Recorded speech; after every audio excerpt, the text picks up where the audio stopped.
السلام عليكم ورحمة الله وبركاته.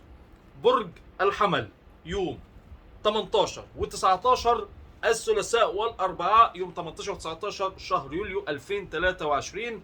ونصيحة على الماشي سريعة جدا. الفترة دي هيكون فيها القمر متواجد في بيتك الخامس.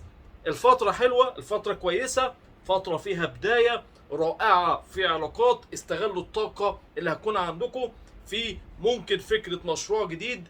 استغلوا ان انتوا تشتغلوا على نفسكم خلال الفترة. ما تبذلش مجهود الا في المكان اللي يناسبك، واوعى تبخل بمجهودك في مكان انت شايف منه انها يعني ممكن تحصل منه على نتائج. علاقات عاطفية رائعة.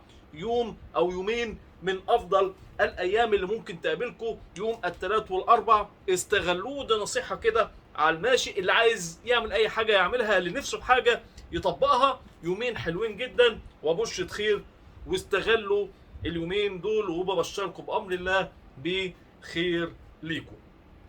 تنويه كده ودايما بقولها وهعملها على طول، اني هقول كده نصيحة على الماشي: كل تحرك للقمر. السلام عليكم.